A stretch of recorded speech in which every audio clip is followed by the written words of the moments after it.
Alright, we're back at the 3500 again. We are going to do the HVAC air filter upgrade. They did not come, well, most of them didn't come from the factory with a filter, but there's a spot right there. I'm going to use my soldering iron to go ahead and just cut that section out.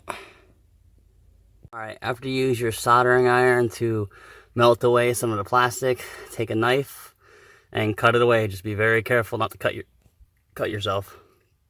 Alright, once you get everything out, you're left with a hole like that. Everything should fit, and the airflow is arrowed down.